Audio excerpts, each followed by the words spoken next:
Hello and welcome to the IDEM Risala Update Interactions. We've had a very important international affairs development today. The US president election is getting very interesting with the Democratic President Joe Biden stepping down from the race. And he has nominated Kamala Harris, his vice president, he has suggested that she should become the presidential candidate. We don't know whether she'll become the presidential candidate.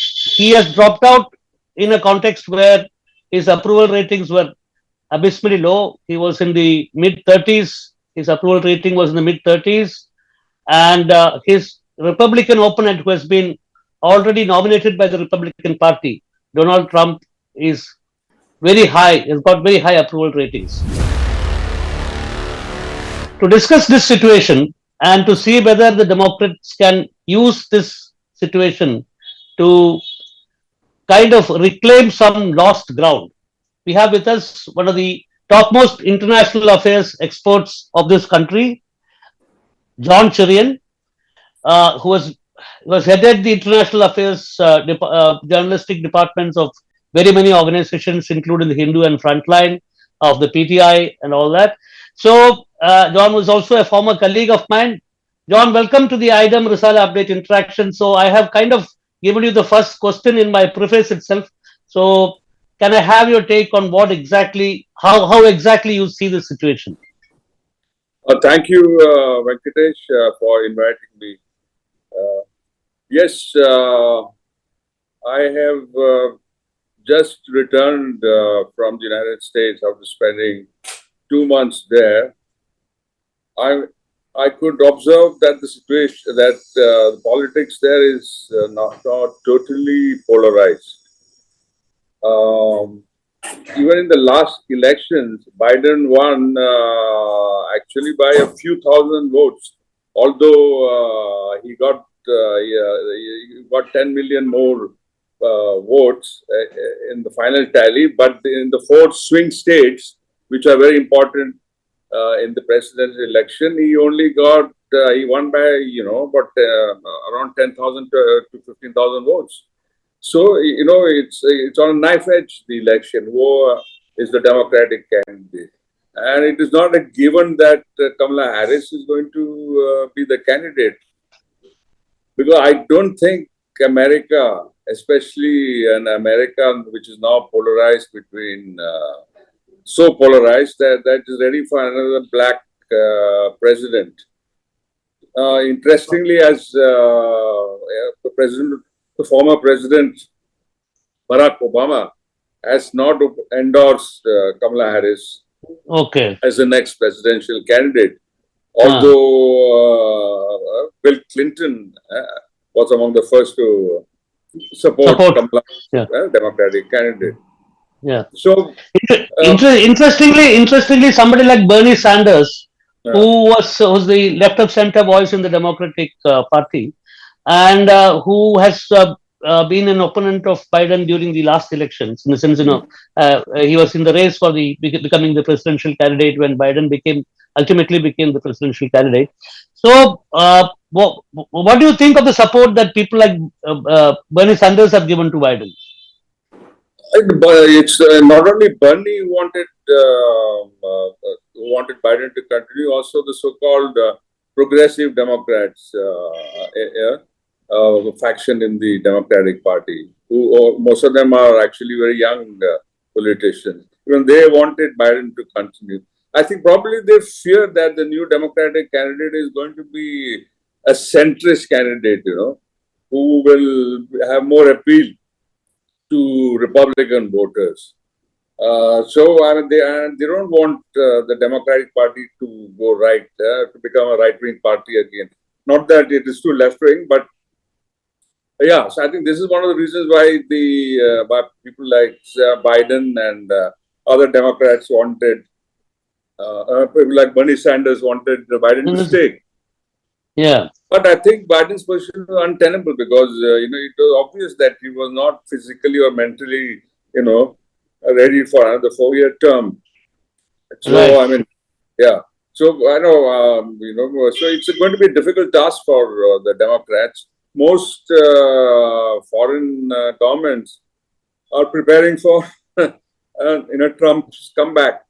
Okay. The recent Iranian elections, for instance, all the Huh. candidates there were, it was taken as a given that Trump is going to be the next president. So they are all arguing among themselves who's the best candidate who would be able to deal with Trump when he comes back. Okay. Mm-hmm. So, what do you think are Kamala Harris's chances? Of course, the Indian media Kamala has. Harris, Kamala Harris, first of all, Biden didn't give her any importance. He didn't take her into confidence while taking important decisions. He put her in charge of the border issue, very emotive issue among Americans. Illegal immigrants coming through the Mexican border. It's an intractable problem, and she was put in charge of that. And I mean, she couldn't do anything. And initially, she mishandled it also. She never bothered to visit the border area. Then she has a habit of, she's not intellectually, that she's no, let's put it this way, she's no Barack Obama. I mean, she doesn't have the gift of the gab.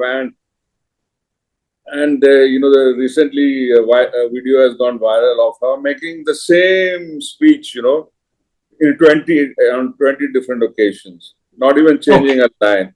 Yeah, so I mean, people are making fun of her, intellectual capacities. Yeah, in the media especially. I don't know, but right now she has got most of the endorsements from the Democratic Party, but there are many of the top Democrats are still quiet.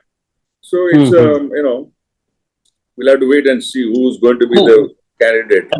Apart from open convention where they can select the next candidate.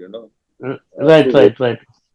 Apart from Obama, who are the main people in the Democratic Party who are not supporting Kamala Harris or were not? No, Obama is said he's not. He just kept quiet. He's not opposed to Kamala. I mean, he has been one of Kamala's biggest backers since she entered politics.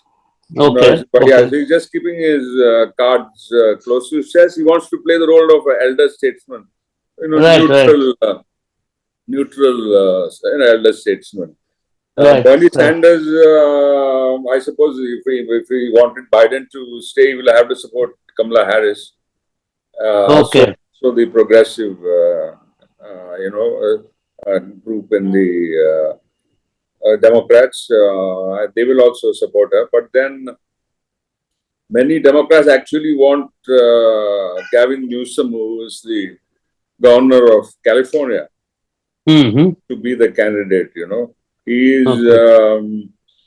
He's very articulate, very supposedly, very popular. But then he's also from California, and Kamala Harris is also from.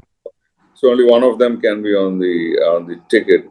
So there's talk, when I remember about 6 months ago, there were rumors that the Wall Street wanted Biden to be replaced, and they were talking about moderate Democrats, who will have more appeal among Republicans to replace Biden. Right. So obviously, finally, it was it's not the Democratic Party which pushed Biden out; it's Wall Street, which pressure from Wall Street, because many of the top donors from Wall Street refused to contribute to the Democratic campaign. So that, and also interestingly, this time Silicon Valley, many of the big Silicon Valley are openly supporting Trump. Which was not the case when Trump stood last time. Yeah. So the wind is in nothing. It's in favor of Trump at the moment. But like I said, it's very polarized. It's a question of a few thousand votes in the 4 swing states of America, which matter. And if Biden would have been the president, then it would have been very difficult for Democrats to win in the swing state. Already trailing in the swing state. In Michigan, which is one of the crucial swing states, there are more than 100,000 Muslim voters. Okay. they would have definitely not voted for Biden. Not sure whether they vote for Kamala. Yeah. And Michigan was a swing state which Biden won by about only 10,000 votes in the last election. Right. Right. So yeah, so Biden, if Biden was the candidate, it would have been tough for the Democrats to come back. There is a stream of opinion. There is a, Yeah. there is a stream of opinion among international observers which says that that by pitchforking Kamala Harris into this candidature, and she being of Indian origin, of she being not of white, I mean she's a colored American. So this could kind of bring a new debate to the election, and this could make the Democrats save some face and maybe even turn this crisis into an opportunity. What is your take on such an observation?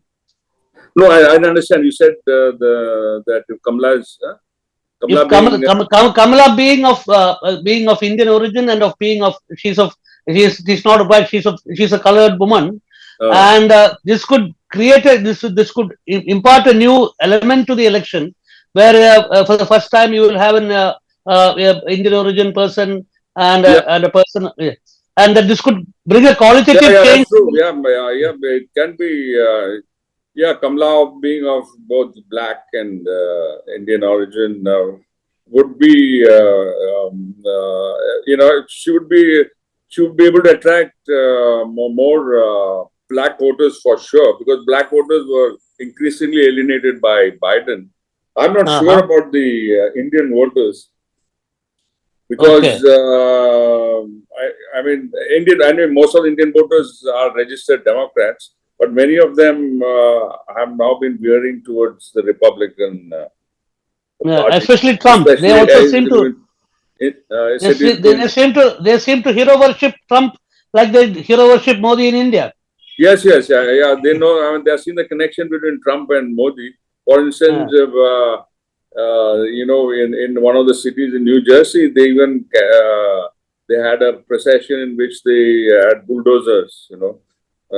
In the press, in the Indian Gujarati led them. So I mean, and the connection between Trump and Modi is very strong. And you remember in the last British elections, not this one, the last one, when the Conservatives won, the BJP openly worked for the Conservatives. Yeah.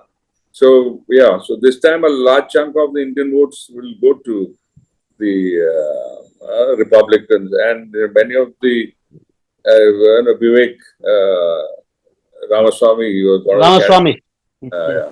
And the wife of J.D. Vance is a very self-proclaimed proud Hindu.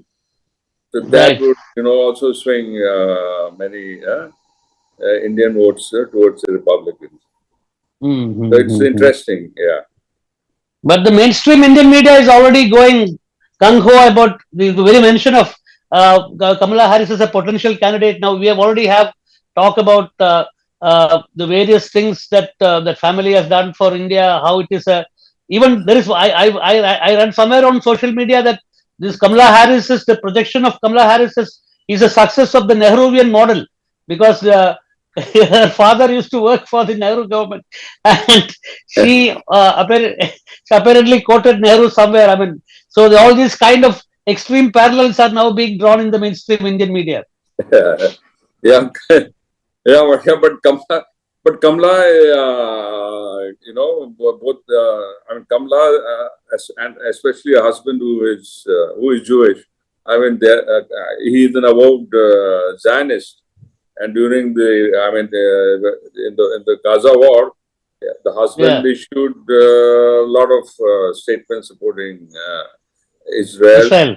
Yeah, but interestingly, I believe Kamala's sister and her daughter adopted a pro-Palestinian position in their social media messages. And Kamala's, of course, has to support Biden. And one of the legacies, a sad legacy of Biden will be his role in the Gaza conflict. And it will be difficult for Kamala to shrug it off. It's going to play a role in the in the election, especially like I told you in the swing state of Michigan. If the Democrats don't get Michigan, it will be very difficult for them to win the election. Election. They'll definitely get most of the votes, popular votes, but Yes. that doesn't matter in American politics.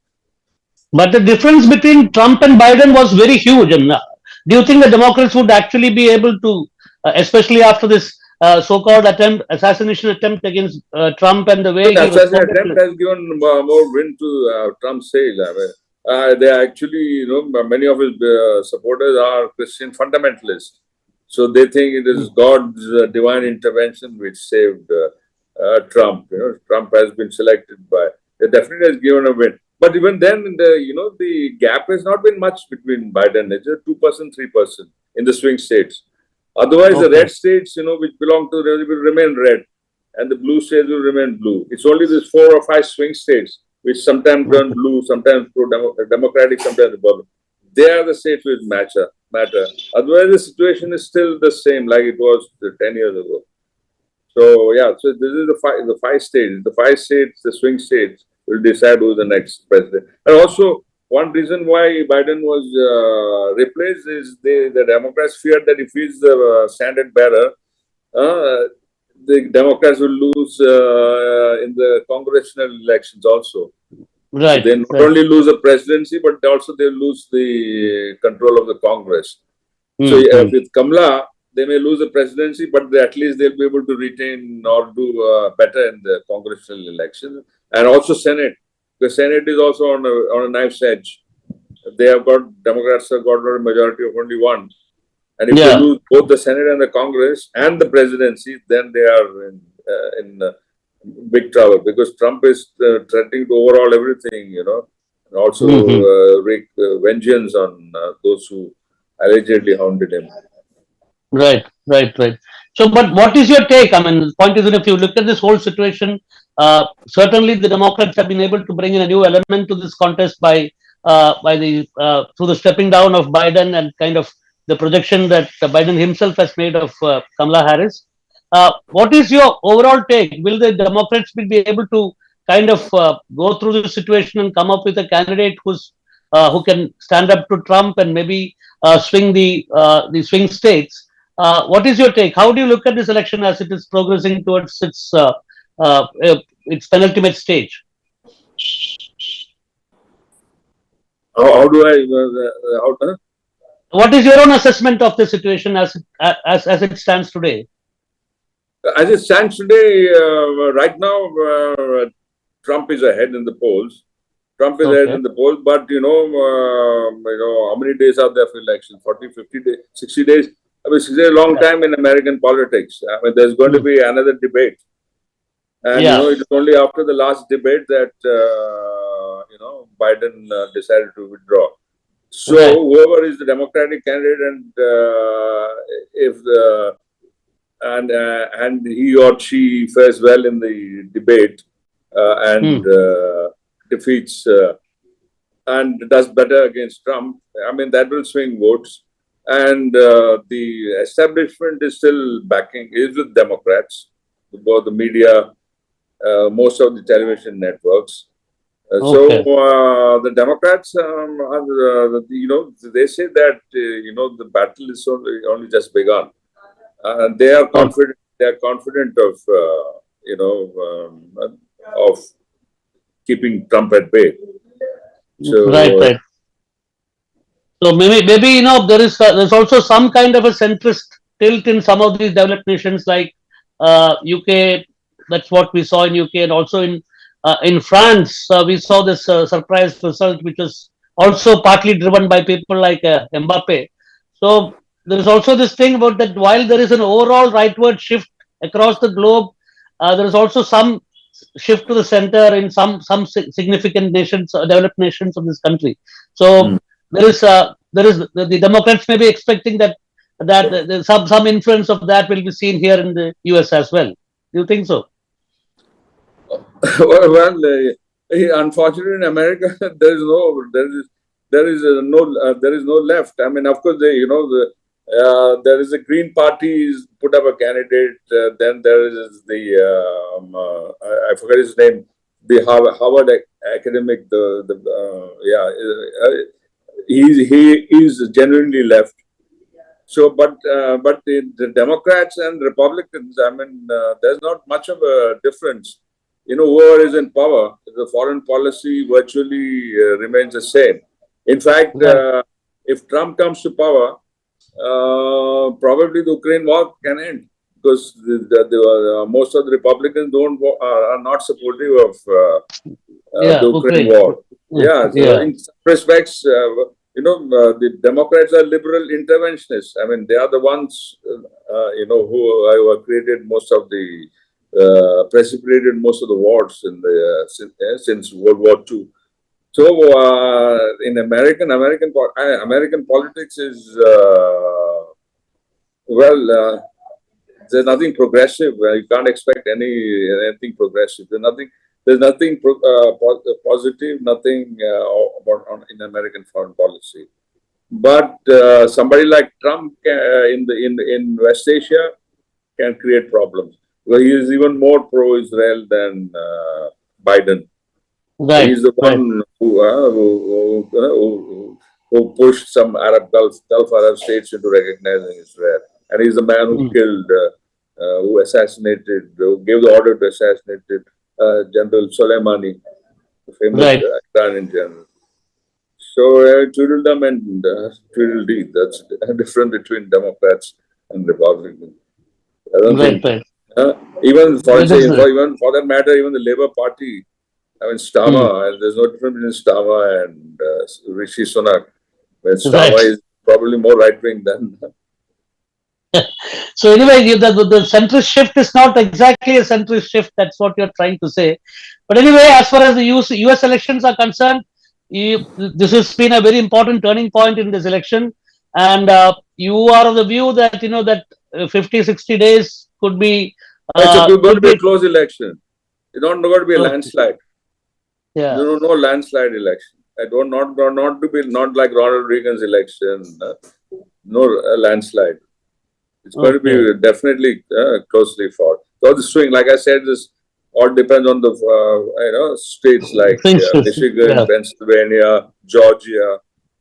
These are the three or four states which will decide who is the next president. But Trump definitely not going to get more popular votes for sure. Okay. He'll get electoral college is the key to the presidency. Right. Thank you, John. I think we'll continue the conversation in days to come, because we'll be following the elections in the days to come. Thank you. Okay. Bye-bye. Bye.